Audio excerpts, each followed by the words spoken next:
Hello, welcome back to the top 10 of August 2024, where we take a look at the best of 2006 and 2007. Today, we're going to be taking a look at number 5, Minutes to Midnight by Linkin Park.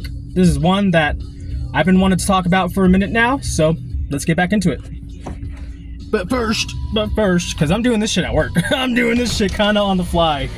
I was very unprepared because I wanted to do these video reviews for a very long time. Like, I've always had this thought in my mind. But it's harder than I thought it was going to be. So we're just doing it. We're just rolling with the punches. Usually I have a script for these things.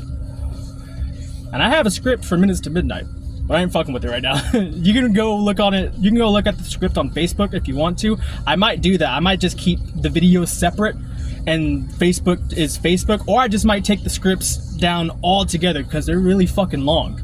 So we're gonna try, you know, we're trying. Throw shit at the wall, see what sticks. Anyway, Minutes to Midnight.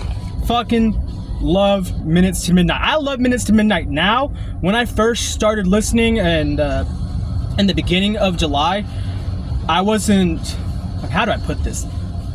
If I said I was bored with the album, that wouldn't be true, but I wasn't really overtly excited about it. Besides Giving Up, What I've Done, and No More Sorrows, you know, so Bleed Me Out, that's what it is.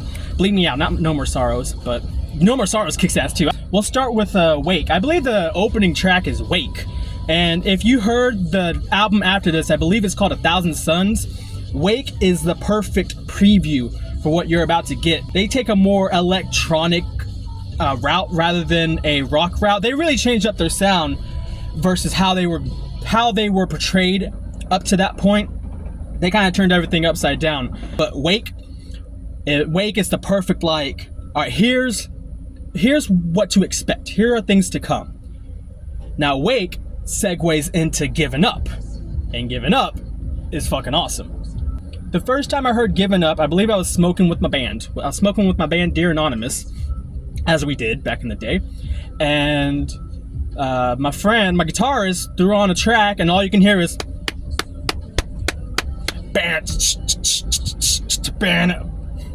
my life was changed. It was already off to a bitchin' start. I just loved the vocals, Chester's lyrics. The lyrics on this album is just fucking beautiful. You know, Stuck in My Head Again. You know, feels like I'll never leave this place. There's no escape. I fucking feel that, Chester. I feel that shit. But you take all that, and it's already a bitchin' song. But then you get to the breakdown, and you get to Chester screaming out his fucking lungs, "Put me out of my misery." Words that hit like a truck even back then, but they hit like a fucking typhoon now. That shit is tough to listen to. But then you get to the scream. The fucking 18-second, however long it is, scream. I remember I was sitting there just like joint in hand, just like, what the fuck? What the fuck am I listening to? Let's go ahead and move on to What I've Done. Y'all know What I've Done. Y'all seen Transformers. Y'all seen the memes. I wish every movie could end with What I've Done. It's just so perfect. But honestly, for the longest time, I didn't give a shit about What I've Done because it was played so much and it's so recognizable. But after listening to the album, and especially how, oh my god, what's the song that plays before it? I'm trying to do this by memory.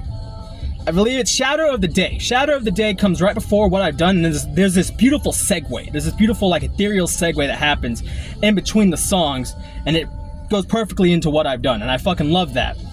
And now recently, I've been just digging the fuck out of What I've Done. I was surprised too. I usually don't give singles like that the type of day, but heart wants what the heart wants. You know, we can probably end things off with Hands Held High. Hands Held High. I'm gonna need my fucking script for this. Can't load the lyrics for this song. Well, either way, Hands Held High is a very progressive, kind of political song. And what strikes me the most with Hands Held High is the fact that the lyrics can still be inserted today and it would make sense. As an artist, that's pretty cool because it kind of gives your music this timeless sort of feel that you can kind of listen to it at any point and it will make sense. But what they're talking about in the song is not good. So the fact that you can put those lyrics and talk about today's events and it would still match up, that's not a good thing. Or at least I don't think that's a good thing. That doesn't diminish the beauty of this song. That's where a lot of the beauty of this record, I think this is a beautiful record. I just think this is a fantastic record, and a lot of that beauty comes from Hands Held High, whether it's the snare march, the snare march like beat through most of the song, the piano, Mike doing his thing, he's rapping through most of it, and he's saying some real shit. I love the flip whenever he says, what did he say, jokingly, and then later on in the song it's what did he say concerningly. And I love that flip because the mood of the song goes from happy concern to concern, you know what I mean? And it was just done perfectly. This whole album, this whole album was just great. It was just great. That's all I can say. That was Minutes to Midnight, a fantastic record, one that took a little time for me to appreciate the talent on display here. But yeah, I recommend this album to anybody. If you're looking for something, if you're just looking for something new, just something, cutting edge, listen to this record, because it's got everything you need. It's got hard stuff, it's got soft stuff, you got rapping, you got singing, you got screaming. That's one thing about Chester Bennington, man. He reminds me of Dave Mustaine, not in the way that you think. Dave Mustaine calls himself a vocalist because that motherfucker can't sing. He just can't sing, so he's a vocalist in that regard.